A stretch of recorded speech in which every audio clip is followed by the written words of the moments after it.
welcome back to Whispers in the Dark. Turn down the lights, lock the door, and listen closely. You know the story of Willy Wonka and the Chocolate Factory. You know the golden tickets, the laughing children, the rivers of chocolate, the candy inventions, and the promise of wonder waiting behind locked iron gates. But stories like that only survive because someone cleans the blood away before the next telling. What you are about to hear is not the version sung by cheerful voices. It is not the version printed in bright colors for children with sticky fingers and innocent dreams. This is the other version, the one whispered by people who lived near the factory walls and heard the screaming when the wind was wrong. The one spoken only once and then never repeated. So settle in and keep listening all the way to the end. Because by the time this story is over, the chocolate factory will never feel sweet again. Now let's begin. The city had always smelled like sugar. Even before dawn, when the streets were black and wet, and the chimneys breathed soot into the sky, there was always that smell drifting over the rooftops. Warm cocoa, burned caramel, vanilla, roasted nuts, melted butter.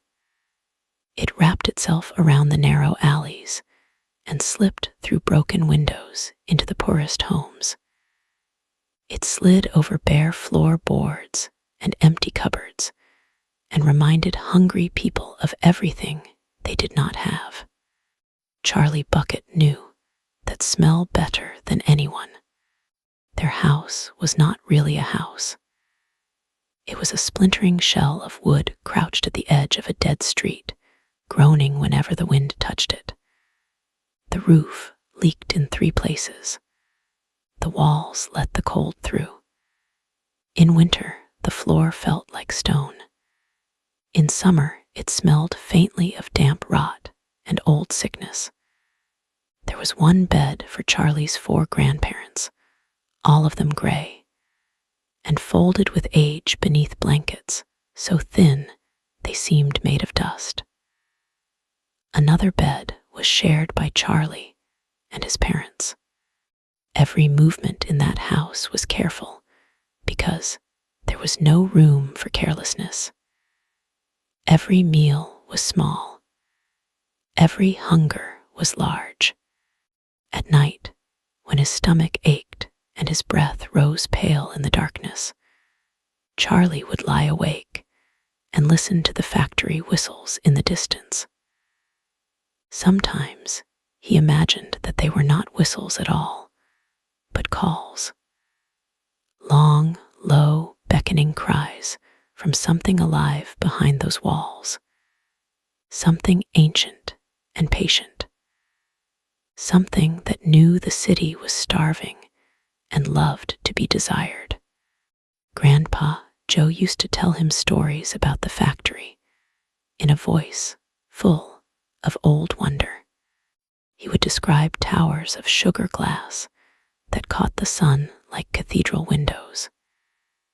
He would speak of chocolate rooms so large they seemed endless, rivers that shone like silk, meadows made of edible flowers, and machines that could make 1,000 sweets in a single breath. Willy Wonka, he said, had been more than a chocolate maker. He had been a genius, a magician, a dreamer so brilliant the world could not understand him. But as the years passed, Charlie began to notice that Grandpa Joe never looked at the ceiling when he said Wonka's name.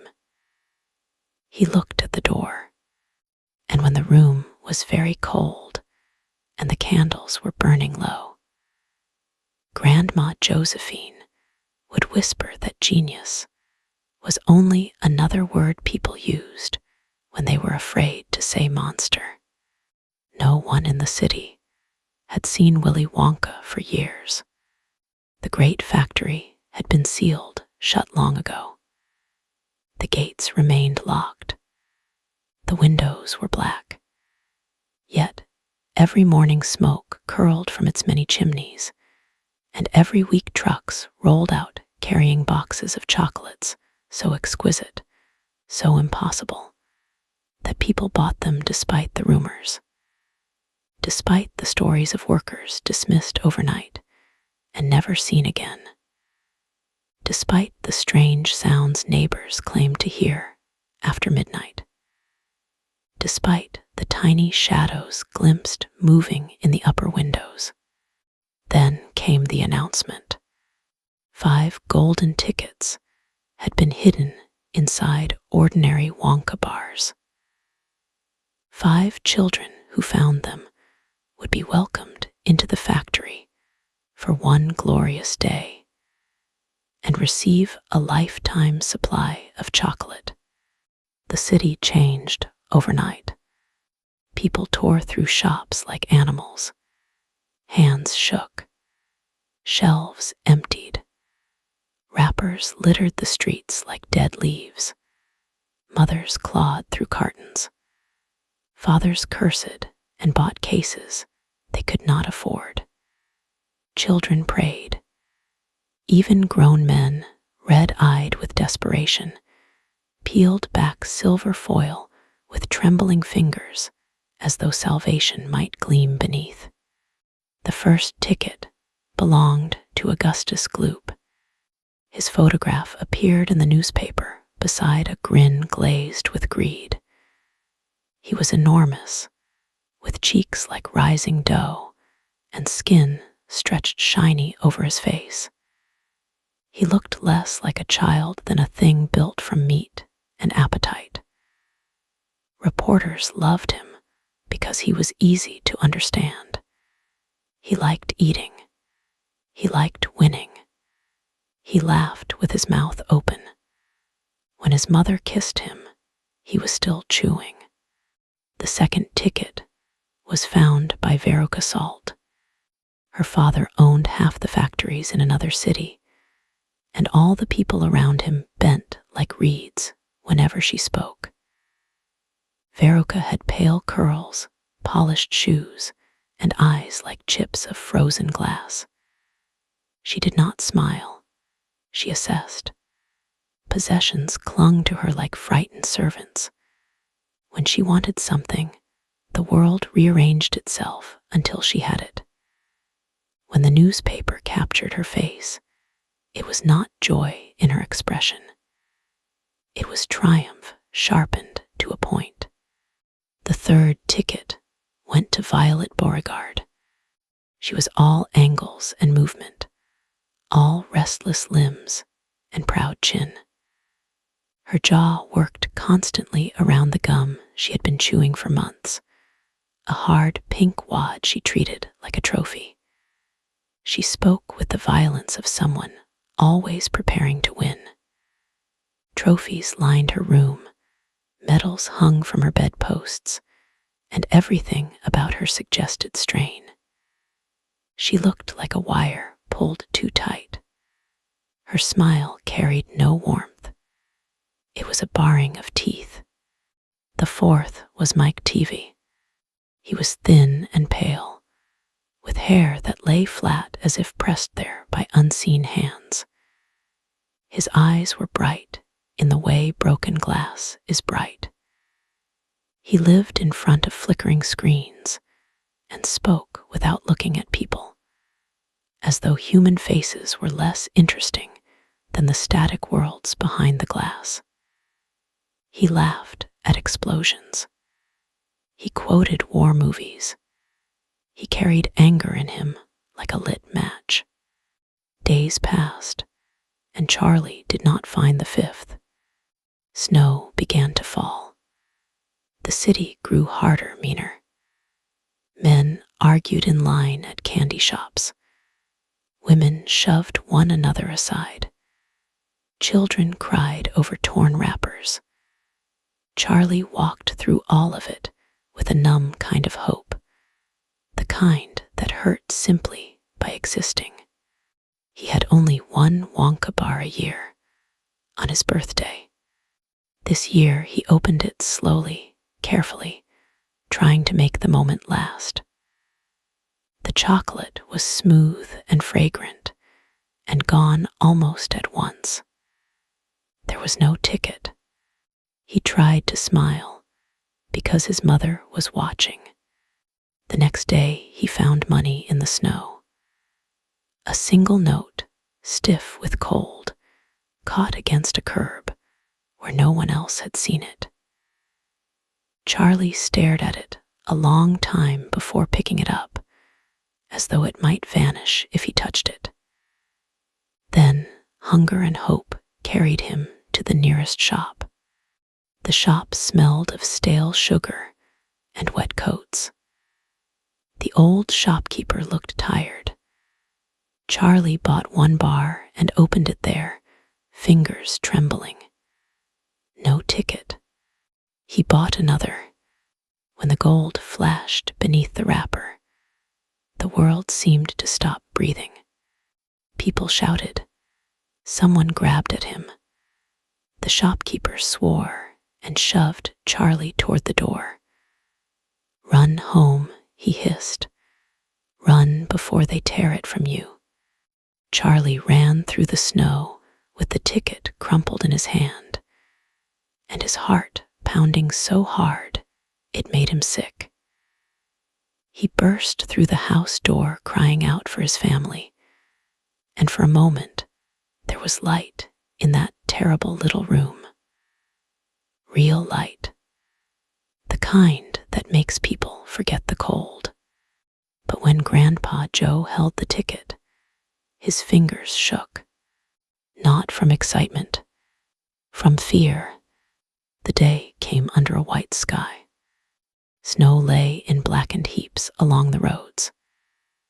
The city gathered outside the factory gates with the hungry curiosity of a crowd awaiting either a miracle or an execution. The gates were taller than Charlie had imagined, twisted iron crowned, with points sharp enough to skewer birds. Frost clung to them like old bone.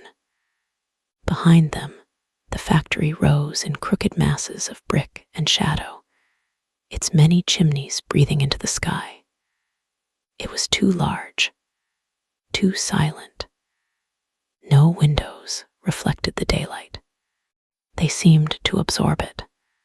The other children stood with their parents, bright against the gray morning. Augustus was wrapped in a heavy coat too small to close over his belly. His lips were damp. His eyes kept drifting to the walls, as if he could smell what lay inside, and was already half lost to it. Veruca wore white fur and crimson gloves. Snowflakes died on her shoulders. She looked at the gates the way a queen might inspect a prison before buying it. Violet bounced on her heels, jaw grinding methodically. Her mother stood beside her with a painted smile that never touched her eyes. Mike Teavee flicked a toy pistol at the air and made shooting noises under his breath. His father looked exhausted, as though disappointment had become his natural expression. Charlie held Grandpa Joe's arm. The old man was walking for the first time in years, but there was a stiffness to him that was not weakness. It was dread. His face had gone pale beneath the cold. The gates opened without a sound. Willy Wonka stood there waiting. He was smaller than Charlie expected, and somehow taller too, as if his body could not agree with itself. His coat was velvet, dark plum, almost black. His gloves were spotless white. His cane shone like lacquered bone. His face was smile-shaped, but not smiling. His skin had the smoothness of candle wax. His eyes were the worst part. They were bright and merry, dead all at once. Looking into them was like looking into marbles dropped into deep water. He welcomed them in a voice soft as silk and twice as strangling. Inside, the gates closed. Charlie heard the lock turn. They crossed a courtyard where the snow had not settled. The ground was warm there, almost feverish beneath their feet. Pipes ran overhead, some as thick as tree trunks, all of them whispering and clanging with hidden movement. The air smelled wonderful at first. Chocolate, cinnamon, orange peel, toffee. Then came another smell beneath it. Something metallic, something sour and old. Charlie knew it before he admitted it to himself. Blood. Wonka led them down polished corridors lit by hanging lamps shaped like sugar blossoms. Every surface gleamed. Every corner curved strangely, as though the building had grown rather than been built. There were no workers visible. Yet now and then, just beyond the glow of a lamp, Charlie thought he saw tiny figures watching from vents, doorways, and high grated walkways. Round eyes, quick hands, faces gone before he could focus on them. Wonka spoke constantly, lightly, laughing at his own remarks, spinning stories about inventions and sweets and edible miracles. His words filled the halls like perfume, pleasant enough to hide decay. At last, they came to the chocolate room. It was magnificent. It was monstrous. A warm, wet air rolled over them, carrying the smell of cocoa, so rich it made Charlie dizzy. A river of liquid chocolate cut through the room, thick and slow, and gleaming dark under an amber light. On either side lay hills of sugar grass, trees heavy with candy fruit, flowers of spun glass dripping nectar, and rocks that were really lumps of fudge. A waterfall crashed from the ceiling into the river, churning the surface into glossy whorls. It should have looked like paradise. Instead, it felt like a mouth. The light in the room was too golden, too dim around the edges. The river did not smell only of chocolate. There was a faint iron tang rising from its depths. The flowers were beautiful, but some were edged in a color too close to bruising. The sugar grass bent in the warm draft like hair underwater, and from the far end of the room came a humming. Thin voices, many of them, singing under their breath. The Oompa Loompas stepped from behind the trees. Charlie had heard they were small. He had not imagined how unnatural they would seem. Their orange-brown skin shone as though varnished. Their eyes were large and wetly reflective. Their hair was styled in neat formations that made their faces look carved rather than grown. They smiled without warmth. Their movements were synchronized in a way no ordinary workers could manage. Not one blinked when he expected. Not one seemed surprised by the visitors. They looked at the children the way butchers look at livestock, professionally, without malice, because malice was unnecessary. Augustus wandered toward the river immediately. His mother called after him, scolding, but the sound of the chocolate seemed to pull him. He dropped to his knees at the bank, his reflection wavering in the dark surface. Then, with a laugh, he plunged both hands in and began to drink. Wonka clucked his tongue with theatrical disappointment. "Please, please, my dear boy," he said. The river is not for tasting so crudely. Augustus ignored him. He leaned farther, gulping greedily, chocolate dribbling down his chin. His eyes half closed in pleasure. Then something moved beneath the surface. Charlie saw it first as a deeper shadow in the already dark current. A shape gliding upward. Long, smooth, pale around the edges. Augustus gave a sudden snort and jerked back, but not fast enough. The chocolate erupted. A transparent pipe, hidden just below the surface, had opened like a throat. The suction caught Augustus by the arms and yanked him forward with a force so violent his body slammed against the bank. His mother screamed. He clawed at the grass, fingers gouging trenches through sugar and mud, but the chocolate had become a spinning maw. It swallowed his head, then his shoulders, then the rest of him.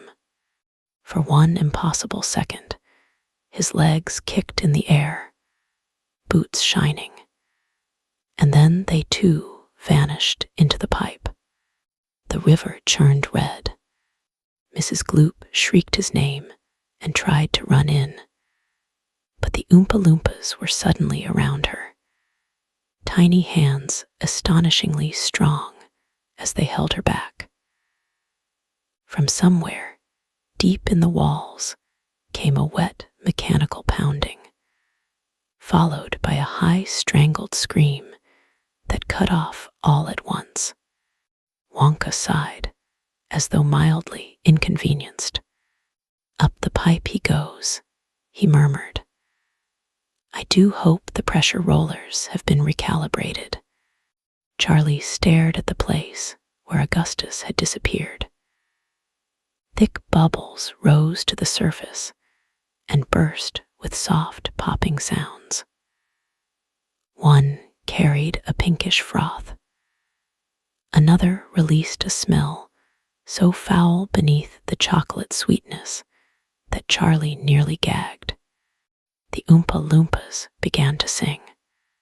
Their voices were clear and cheerful, impossibly bright against the horror. They sang about greed and gluttony and children who consumed too much. But the rhymes slid over a grim rhythm, and Charlie noticed that while they sang, several of them were using hooked poles to gather what floated downriver into a fine mesh screen. Bits of fabric, a button, something pale and fleshy that disappeared quickly beneath another flow of chocolate. Mrs. Gloop had collapsed, sobbing.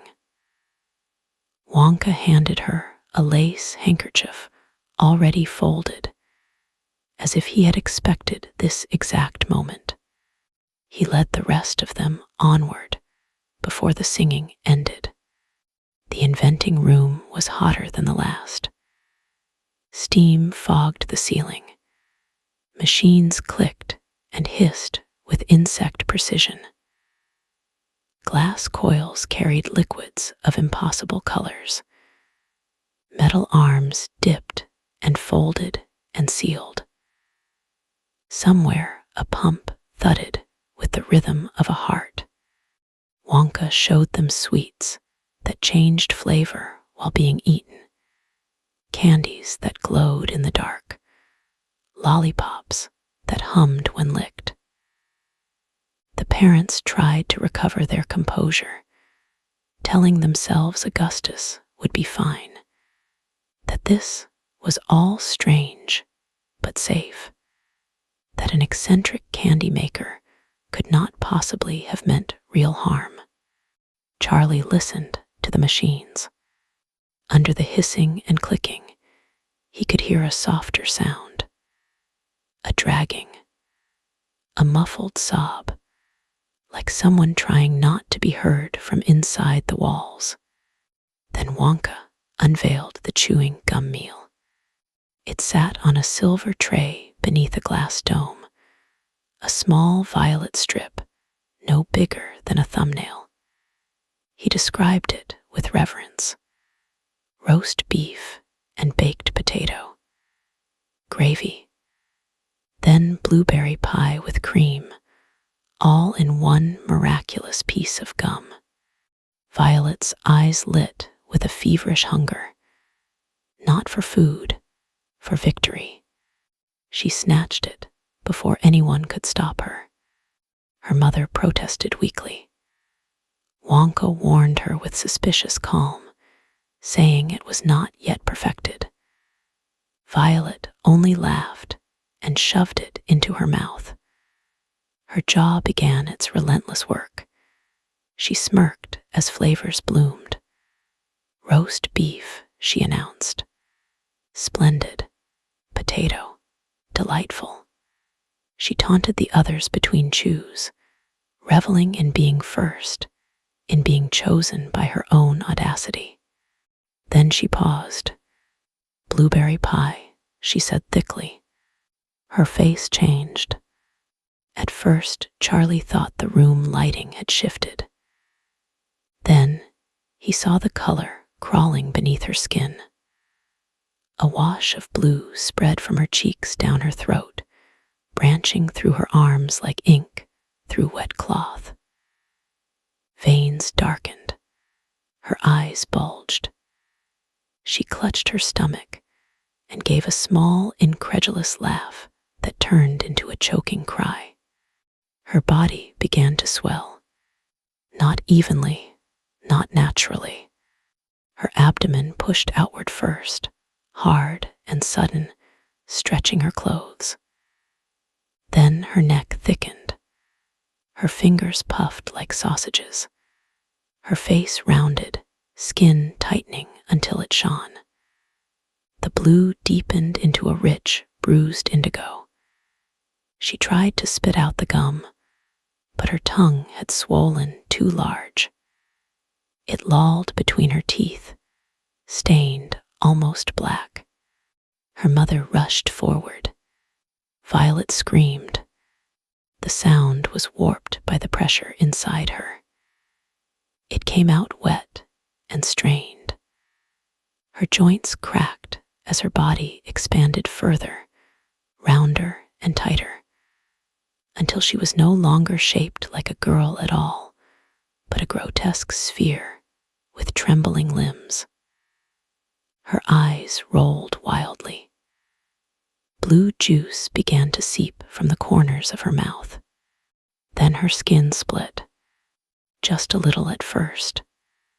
Thin tears at the elbows, the backs of the knees, a seam opening at the base of her neck.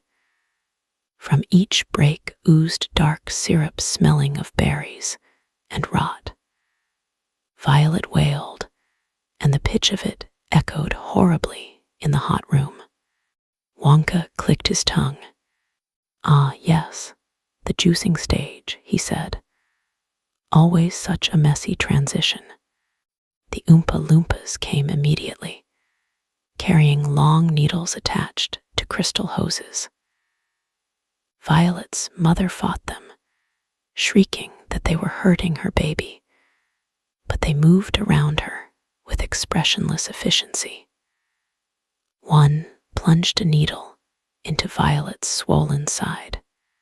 The pressure release made a sound Charlie would remember for the rest of his life. A hiss, then a torrent. Purple-blue liquid sprayed across the floor in steaming arcs. Violet convulsed, eyes locked wide, mouth stretched in a soundless scream. The syrup ran so thick it splashed like blood. More Oompa Loompas inserted more needles. They rolled her onto a low trolley with drain grooves carved into it. Beneath her, the floor channels opened, carrying away the fluid toward a vat Charlie could not see fully because he did not want to look. Wonka adjusted his gloves. To the pressing room, he said pleasantly, "We must see whether anything recognizable remains by the end. As they pushed Violet away, Charlie caught sight of her fingers twitching weakly from the mass of her ruined body. Her mother stumbled after the trolley, her heels slipping in the sticky flood. One of Violet's shoes was left behind, half filled with thick purple liquid, and a little toe bone gleaming white within. The singing started again. Mike Teavee laughed too loudly after that. He called it fake. Clever special effects. Some sort of trick. His voice cracked around the edges, but he kept talking, because silence would have forced him to hear the truth. Wonka took them to the nut room next. It was colder there. Dry shells crackled underfoot. The air smelled of walnut oil and old wood. Rows upon rows of squirrels sat on high stools, each one holding a nut and tapping it with eerie precision before sorting it into separate bins. The room rustled with small movements, claws and whiskers, and tiny teeth. Veruca watched them with instant hunger. "I want one," she said. Her father smiled apologetically at Wonka. The smile of a man used to buying solutions. Veruca did not ask twice. She screamed for a squirrel, then for a dozen. Then she stamped her foot and demanded all of them. Her voice pierced the room like a blade. The squirrels froze. Wonka's face changed, just for a second.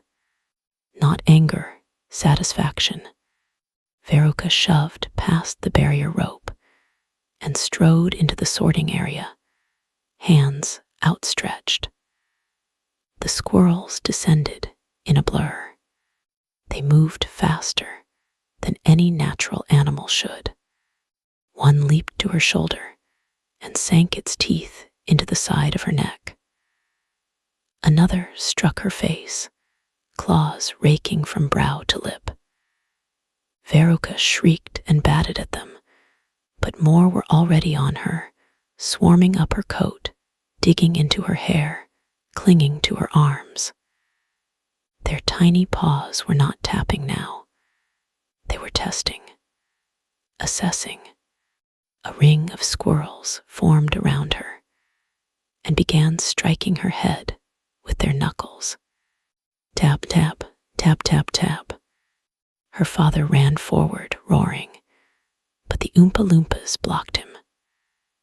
Veruca spun in place, blood running from her cheek, her curls torn and matted. The squirrels suddenly stopped tapping. They stared at her as one. Then they attacked.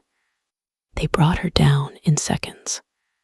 Charlie saw teeth flash white, saw cloth tear, saw a bright spray arc across the polished floor.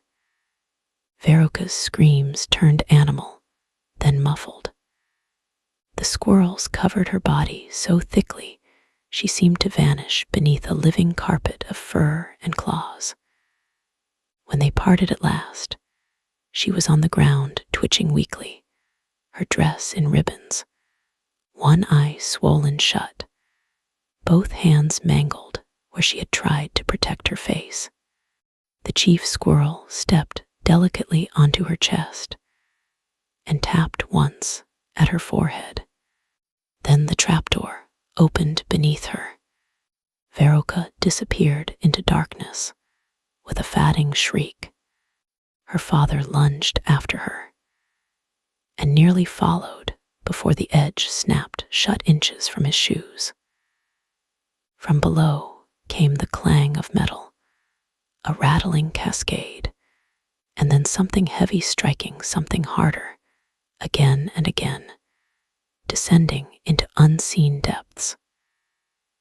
The room filled with a foul draft from the chute beneath, carrying the stench of refuse, mold, and putrefaction. Wonka peered down the sealed hatch. "Bad nut," he announced. "Straight to the garbage furnace, unless today is not a burning day." Mr. Salt looked as though his mind had torn. His face sagged. His knees failed. He whispered Veruca's name once, in disbelief, as if speaking it properly might undo what he had heard in the dark below. The Oompa Loompas sang, while sweeping blood and hair into little piles with silver brushes. By then, Charlie knew the factory was not a place of accidents. It was a machine, a beautiful machine built to punish. And Willy Wonka moved through it like a priest through a temple, smiling because every sacrifice was proceeding according to design. They entered a corridor lined with mirrors that bent reflections into monstrous shapes. Charlie saw himself stretched tall and thin, then compressed into something bulbous and headless. Grandpa Joe's face looked hollowed and skeletal. Mike grinned at his distorted versions and made gunfire noises at them, but his hands trembled. Charlie leaned toward Grandpa Joe and whispered that they should leave. The old man swallowed hard. He told Charlie there had once been workers, real workers, men and women from the city. Then one year they disappeared and the factory closed. When it reopened, only the little ones remained. No one ever asked too many questions because the chocolate kept coming and people wanted sweetness more than truth. Grandpa Joe's voice cracked. "I think the workers never left," he whispered. "I think they changed." Before Charlie could answer, Wonka ushered them into the television room. The room was blinding white. It hummed with electricity. Coils hung from the ceiling like skeletal vines. Cameras on metal arms tracked every movement. At the center stood a platform facing a giant receiver wall. Wonka explained his latest marvel with delighted precision. Chocolate could be sent through television. Matter converted into light, transmitted through air, reassembled elsewhere. He spoke the words as if they were miracles and not blasphemies. Mike was enthralled. He stepped closer, pushing his glasses up, ignoring his father's nervous objections. He asked questions in rapid bursts. Could people be sent too? Could weapons? Could whole armies? Wonka smiled. Certainly not safely. That was enough to guarantee Mike would try. The moment Wonka turned to adjust a switch, Mike darted onto the platform.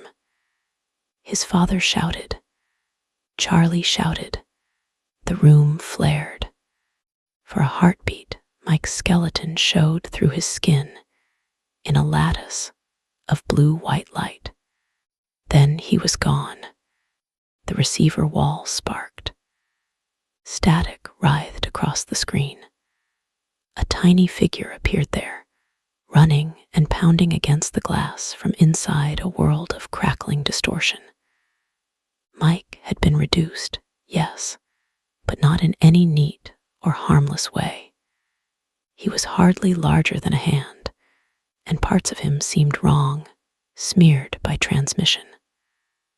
One arm jerked several seconds behind the rest of his body. His face shifted between expressions, as though frames had been stacked badly. His mouth opened too wide. Tiny blood bubbles formed at the corners and drifted upward in the static. His mother screamed and rushed to the screen.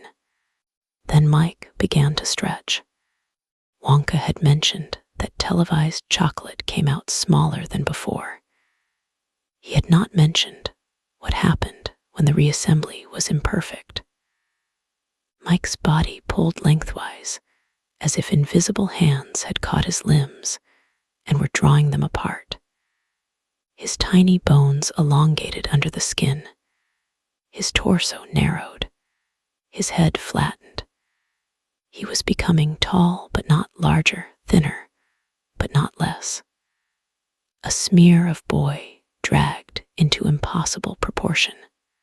The sound he made was high and electric, full of pops and glitches, like a scream fed through broken speakers. Oompa Loompas wheeled in a rack of devices, resembling torture instruments from some antiseptic hospital nightmare.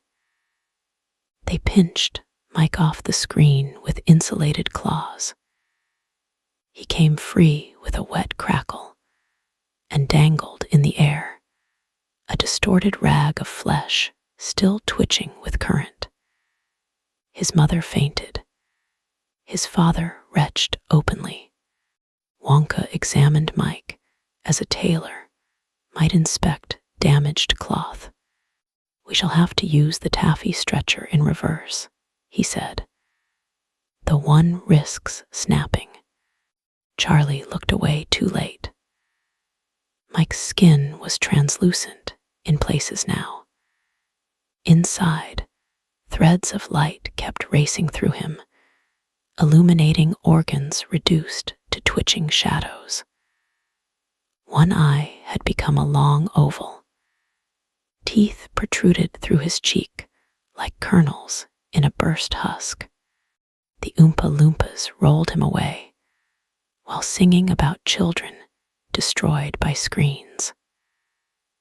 Their little polished shoes left damp prints that smelled faintly of ozone and cooked meat. When the door closed behind them, the factory seemed quieter. Too quiet. Only Charlie remained. Wonka turned toward him at last.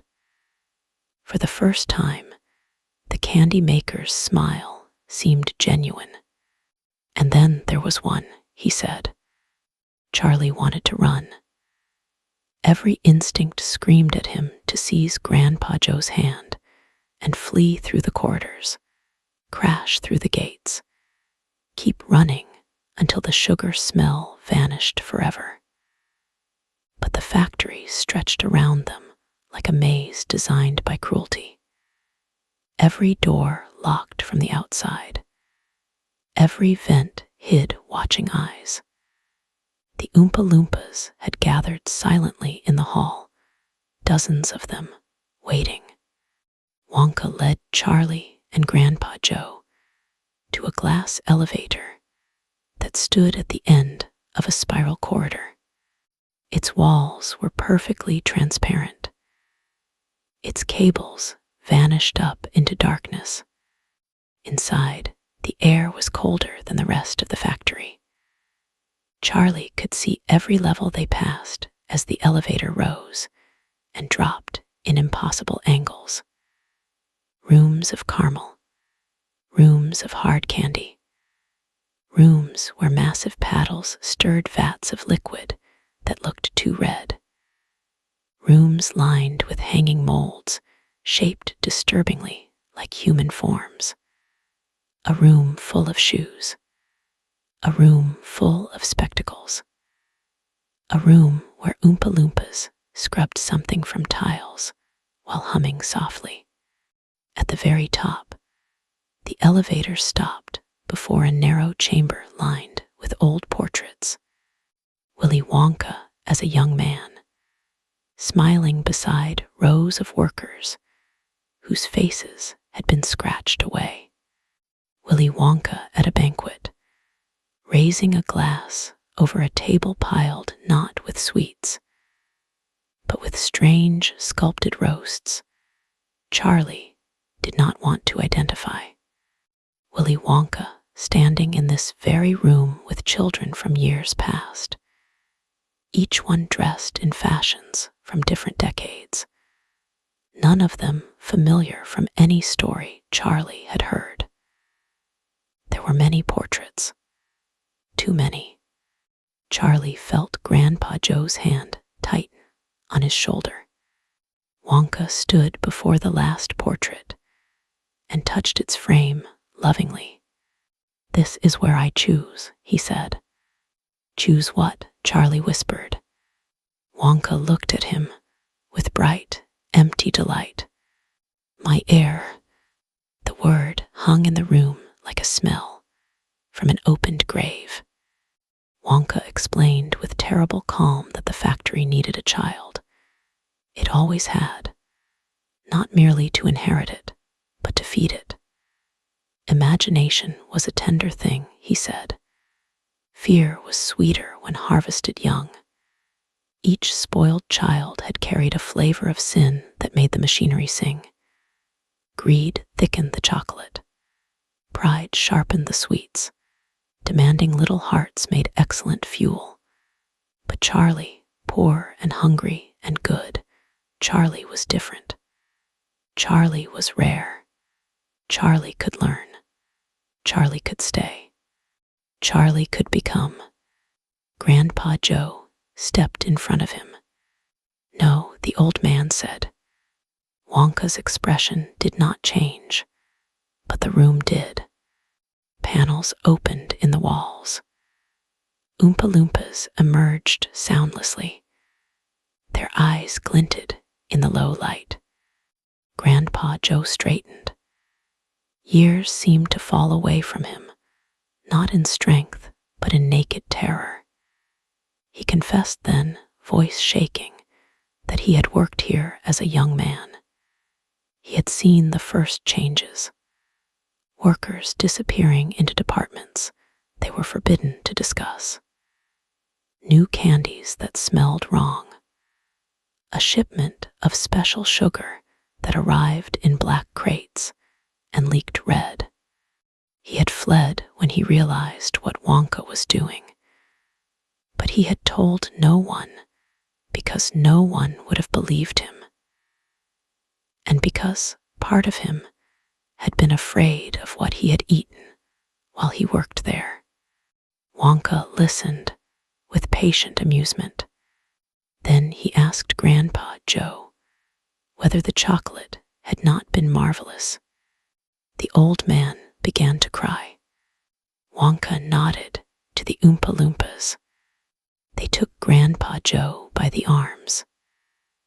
Charlie lunged for him, but Wonka caught Charlie's shoulder with a grip like iron under velvet. Grandpa Joe begged Charlie not to look. Charlie looked anyway. The Oompa Loompas forced the old man toward a small door Charlie had not noticed before. It opened onto a chamber no bigger than a wardrobe. Inside hung rows of hooks and polished copper funnels. The smell that poured out was so thick and sweet, and rancid it coated the tongue. Wonka explained in a mild voice that fear aged beautifully when reduced. Grandpa Joe screamed Charlie's name as the door shut. For several seconds, there was only pounding from within. Then came a grinding sound, a wet, choking cry. A spray of dark liquid hit the little glass window in the door and ran down in thin, branching lines. Charlie stopped hearing for a while after that. When the door opened again, 2 Oompa Loompas wheeled out a crystal decanter full of something dark and amber. Inside it swirled little threads of red. Wonka offered Charlie a drop on the end of a silver spoon. He refused. His whole body was shaking so violently he thought his bones would split. Wonka sighed and led him back into the glass elevator. They rose higher than before, through the roof, into the freezing air above the factory. The city lay spread beneath them, gray and distant, its roofs dusted with snow, its chimneys breathing. The sky was darkening toward evening. From up there, the factory looked less like a building than a wound carved into the middle of the world. Wonka spoke gently now, almost kindly, telling Charlie that poverty had already swallowed his life. Here, Charlie could have everything: warmth, food, power, endless sweets. He would never be hungry again. All he had to do was let go of the weak little world below and accept the truth of this one. Every child was selfish somewhere.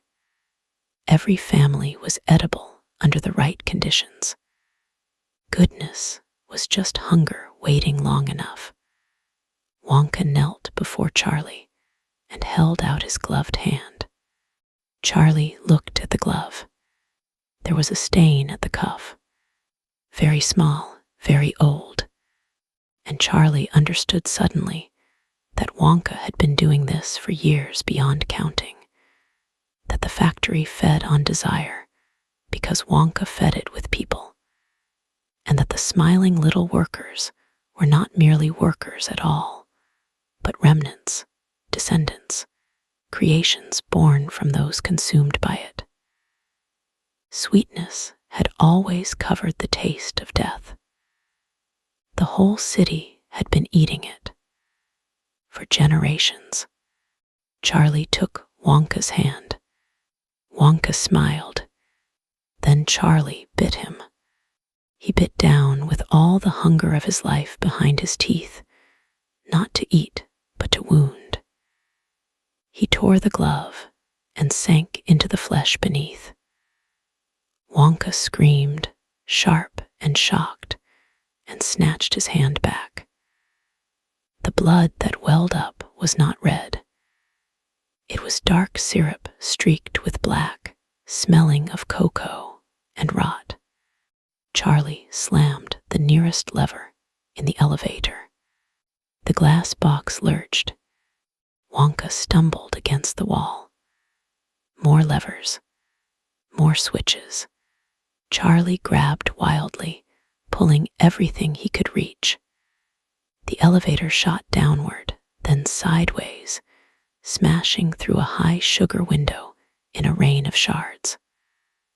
Alarm bells began to ring through the factory. Steam burst from pipes. Below, Oompa Loompas poured into the courtyards like insects from a split nest. Wonka recovered and came at Charlie with a face no longer human in its anger. The polished smile was gone. His teeth were too many. His eyes were pits of reflected gold. He seized Charlie by the throat. The elevator plunged again.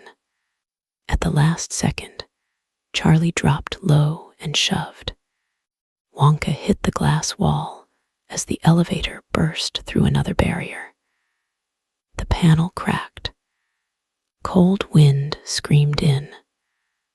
Wonka clawed for balance, but his cane slipped from his grasp and vanished into the dark.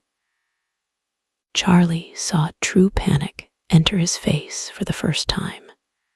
The elevator tilted sharply over the open central shaft of the factory. Wonka slid. For one long moment, he hung at the broken edge, gloved fingers hooked over shattered glass, coat flapping around him like torn wings. He looked up at Charlie, and all the softness left his voice. "Do you know what happens to children who survive?" he asked. Charlie did not answer. Wonka smiled one final time, blood black on his teeth. They become stories. Then the glass gave way. Wonka fell. Charlie never forgot the sound. Not a scream. Not exactly. More like laughter dragged into a shriek as he dropped through level after level of his own creation. He vanished into steam and machinery and distance. Seconds later, the factory convulsed. A deep shudder ran through the walls. Lights burst in showers.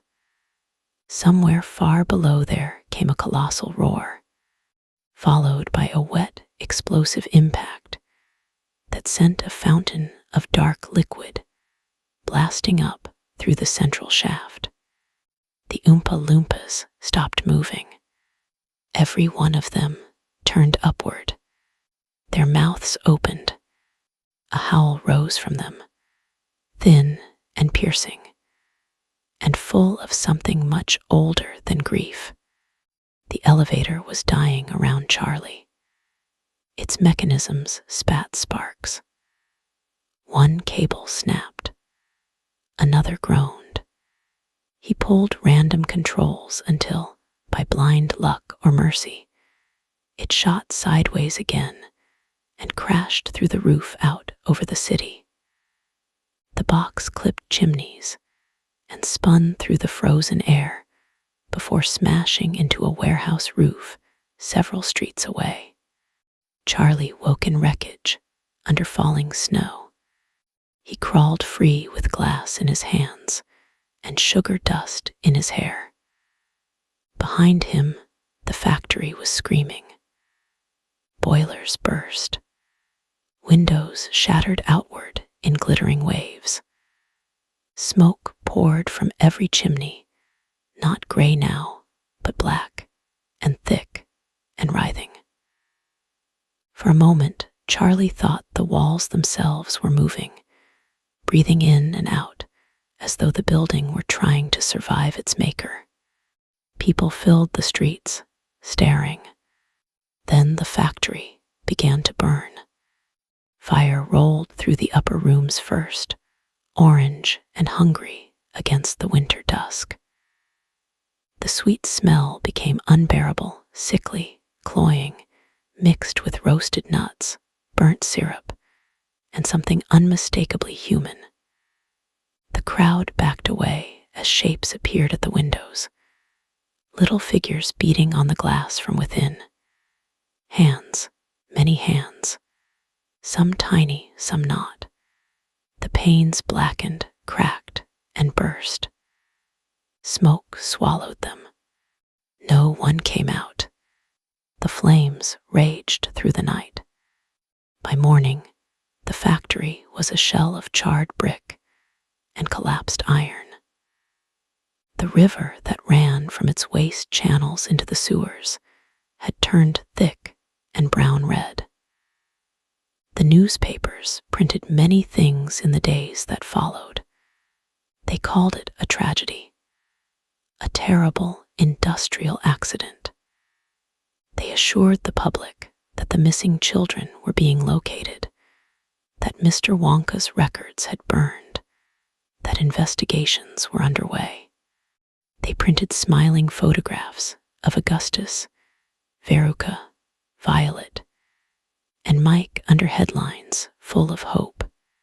None of them were ever found. Neither was Willy Wonka.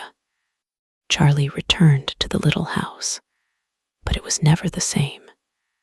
His mother wept when she saw him. His grandparents held him so tightly he thought he might break. No one asked what had happened to Grandpa Joe for a long time, because they already knew that whatever answer existed would poison the air in the room. Hunger remained. Cold remained. Life went on, because life always does, even after it has looked directly into hell and recognized a familiar face. But the city changed. People stopped buying chocolate for a while. Then, slowly, carefully, they began again. Not Wonka bars, of course. Those were gone. Yet sweetness returned to the shelves because people cannot live forever with the taste of ash in their mouths. They forget. They forgive what they need to forgive. They tell new versions of old stories until the sharp edges wear smooth. Charlie never forgot. Years later, when he was grown, he would sometimes wake in darkness with sugar on his tongue and the sound of tiny voices singing just beyond the bedroom door. Some nights, he smelled warm cocoa in places where there should have been none. Some nights, he dreamed of the glass elevator still falling, level after level, while below him something waited in the dark with patient appetite. And once, walking home in winter, he passed the ruins where the factory had stood. Snow had covered most of the blackened bricks. Children were playing nearby, laughing, throwing white handfuls into the air. For a moment, it almost looked ordinary. Then Charlie saw a thin plume of smoke rising from beneath the rubble. Just one plume, sweet-smelling, warm. He stood very still. The children kept laughing. The wind shifted. From somewhere under the earth came the faintest sound, a metallic thump, a pipe clearing its throat, then singing, very soft, very far down, high bright voices keeping time with some hidden labor. Charlie turned and walked away without looking back, because some places do not die when they burn. Some machines only sink deeper into the ground and wait. And some stories are not endings at all, but warning bells still ringing where no one wants to listen. So if you ever find yourself in an old city in winter, and the wind carries the smell of chocolate through the dark, do not follow it. If you see a bright wrapper glittering in the gutter, leave it there. If a smiling man in velvet promises you wonder behind locked gates, remember that wonder and terror often wear the same face in the beginning. And if, late at night, you hear children singing in cheerful little voices from somewhere beneath the floorboards, do not answer. Do not taste anything left waiting for you in silver foil. Do not believe that sweetness means safety, because the factory was real, and maybe it still is. Thanks for listening. Subscribe and like the video for more. Until next time, stay careful with what stories you unwrap in the dark. Good night. Whispers of a love so true, painting dreams of me and you. And I'll hold you close in this moment.